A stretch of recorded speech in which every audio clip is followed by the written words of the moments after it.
rahmatullah, barkamu da lokaci da fatan muna cikin ƙoshin lafiya. Yau muna 4 kenan ko ga watan Disamba 2024. To in fact a wannan exchanger mai suna Wix ko akwai kun san ina da wani abu. Da lokacin da zan yi exchanger na trading nakan iya ɗauka abu guda biyu. Nakan iya ɗauka abin da kowa zai iya, nakan iya yin kuma personal abin da zan iya. So a nan gurin ba ku lura ba akwai wani trade ko kuma in ce akwai wata trade na baku a jiya. Wa'anda kafin mu je ko a ina wannan dai ita ma kamar da muka saka kuɗi dala 118 ko da 20 da wani abu a cikin wannan exchanger mai suna Solfire muka maida ta kusan 2000 wacce exchanger kenan, wanda a lokacin nake ga muku na yi withdraw din dala 800 da wani abu, wanda still ma exchanger wallet din ta dan yi deep.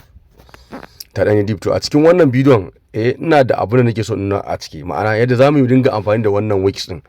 To kun ga yanzu ma a yanzu haka a exchanger tana ba mu almost dala 1020 ko wannan ne shi ke iya ba mu lost, wanda jiya shi kuma ya yi sparking, wanda kuɗin da ya bada a nan shi ma sai da aka haka. To yanzu ga Blackman ya dawo. Blackman ya dawo. So yau ba wai za mu yi amfani da wannan wallet din bane, wanda duk abin da muka gani a cikin nan riba ne. Ita kuma a future mun saka abin da ya kai, ya kamata a ce an bi mu a farkon bidiyo, wanda muka yi depositing din $10 kawai, only $10. Yanzu mun yi turning into 50 ma ta yi down ne ta koma mai 40. To yanzu za mu shiga trade mun ma ko kuma in ce jiya ai mun fara trade guda daya. Wani trade ne muka fara yi? Trade ne gaci ma har yana ba mu loss din dala 6 a minus 27%. Mun ba wanta ba kenan mun kai 50 ɗin na gaya muku, mun kai $50. To yau za mu shiga trade. Dama na gaya muku saboda gas ɗin da yake a nan gurin za mu yi trading a can ko mu yi trading a nan gurin. Ai anan mana trading. To anan ma za mu yi trading. Yanzu ya za a yi mu featuring da wannan exchanger mai suna Wix. So kafin ka fara shiga cikin wannan mimi token show namu feature and spot, ka dara ka san formula namu. Everything scam or less BTC. So kar kai amfani da kuɗin da baka iya losing ɗinsu ba a nan gurin. Definitely ka sa kuɗin da zaka iya losing ɗinsu. Sannan idan ka samu kuɗi on your own, in ka rasa kuɗi on your own, you are stupid. So abin da nake so ka sani a nan gurin shine duk abin da zan ina abin da kai zai dauka. Idan kana bukata wani exchanger kai DM dina a nan bana mai 08069849170 zan baka ita kuma adadin ɗinka a gurin nake bada signal. Yanzu abin da ya rage mana a ciki za mu fara trading. Ka duba profile ɗina akwai nan bana. Yanzu na kawo Doge, ina so za mu buy din Doge. Wannan Doge yanzu ya fara lokacin da ya kamata a nan gun ne entry namu. To amma mun yi missing entry, amma duk da haka ba mu missing entry ba. Ba mu mistake da zamu ce zamu iya shiga kasuwan nan ba a yanzu haka. Ya kamata mu shiga kasuwan nan tun a nawa? Tun a 0.4075. To ban ba da signal din ba, wanda still a wani gurin yanzu haka ni ina longing din wannan project din. Amma ina da hope din cewar wani trading to the moon zai je inda ya kamata. Yanzu me ya kamata mu? Okay? Yanzu abin da zamu yi a nan gurin ko dala nawa ne suka rage mana? A cikin wannan kuɗin mun shiga dala 27 ne ko? Yanzu ya rage mana saura dala 16. To mu za mu shiga da dala 10 kacal wannan trading. Ya zamu na farko zamu zo mu fara duba leveraging wannan abun, zamu cire shi. Zamu minus din shi into 10. To kuskure na farko kenan. Wannan exchanger ta zo da abin da exchanger ba zo da shi ba. Kai za ka customize the loss naka. Kaga kenan an maka risk management. Yanzu mun mai da shi 10. To yanzu idan 10 ne muka ce mun mai da mun sa 70 kenan. Sorry 70 za mu saka kenan. 70% ɗin kuɗin nan zai iya kamawa 10 point nan zai ma $11 ne, amma ba shi haka. Sai mu taba mu ce long kawai. Kuna gani? Yanzu mun yi longing ba tare da SL ba tare da TP ba. Yanzu ya kamata mu za mu zo nan gurin yanzu. Nan SL nan TP bari ku ga da ake customize the loss. Kai za ka customize the loss ɗinka sai ka taba nan gurin. Na taba ko? So a nan gurin yanzu kafin ka je definitely ne ka iya calculation din ina ne zai zama SL ɗinka ko? Nan ne SL namu. Gashi nan ya zama SL namu ko? Nan gashi ya zama shine SL namu.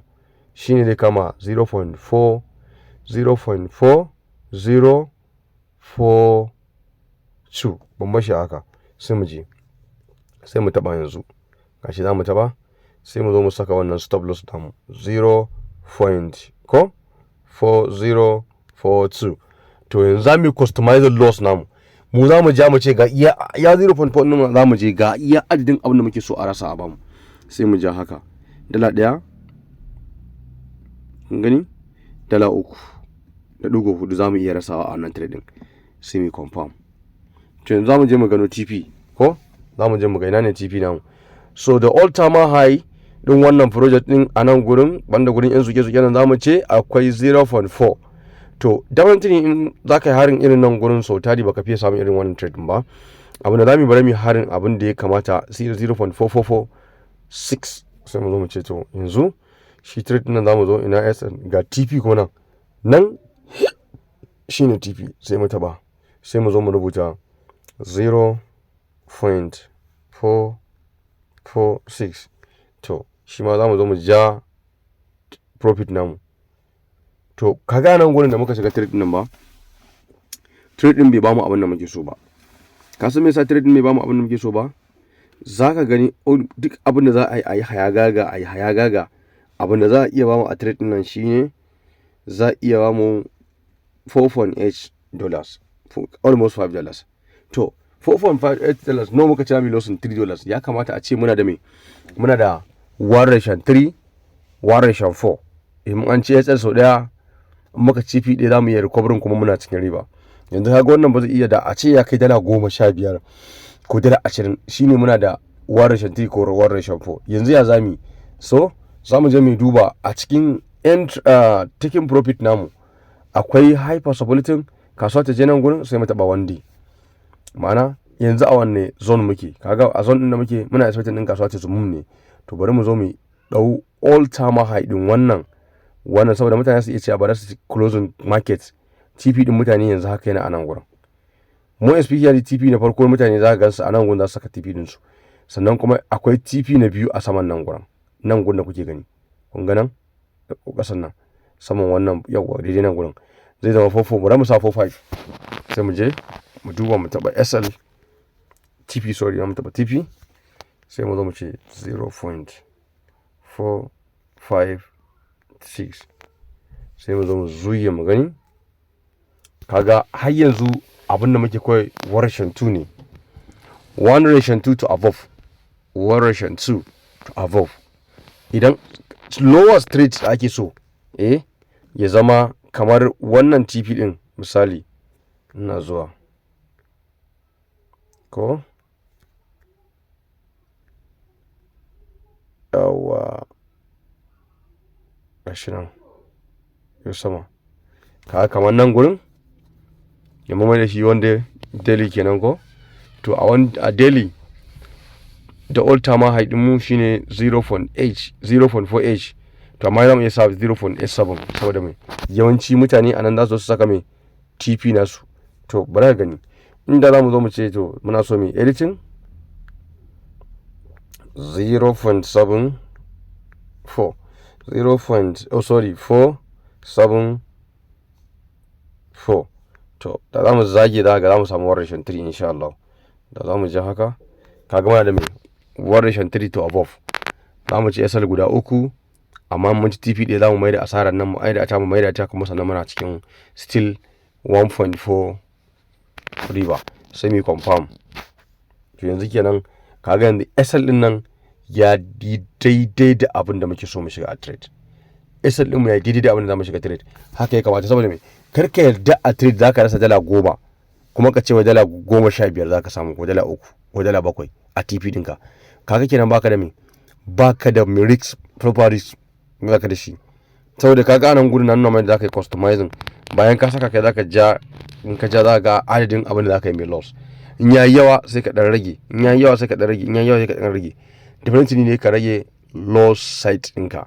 kaga kamar anan gurin ma ya kamata a ce tun da $10 za mu samu, bari mu yi customizing ko gani. yanzu bari mu je mu yi customizing. za mu ce to 0.4 ko na za bari sake komawa ga SL damu to da shi mai da shi 4 hour time frame. sai mu je mu ƙara customizing din wannan low side namu ya zama $3 ko $2 daidai, ya zama kenan muna da 1/4 din mu dai. something kamar wannan kiran wayan ma ko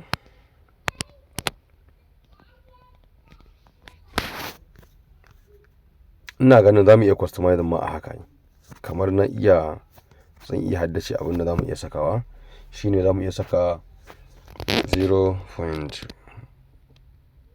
da zai muka saka 42 ne muka sako to bari mu sa 0.43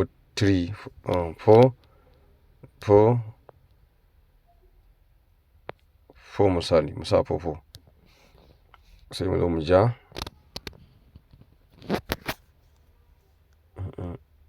ba zai yi ba 0.4 muna da 4 dala bari mu sa 3 bari mu sa 2 to kuma yayi kadan 1 yawa so kaga mun yi customizing 2.3 da mu sarasa sai mu confirm ka gani successfully gashi ya nuna masa successfully mun yi customizing wannan trade din DJ da in ya ma je ya dawo asarar dala 2 zai bamu amma TP din mu zai bamu asarar dala 2.3 in ya tayi bamu TP zai bamu 10 points 4 kaga akalla ba kasar ba mun ci SL 4 ma a 4 kenan ko muna da 8 kenan mun ci SL 3-4 muka TP da mun yi recover nan kudaden mu haka za ku dinga trading in ka da kudi manya ma haka akai in ka da kanan kudi ma haka akai Allah ya samu dace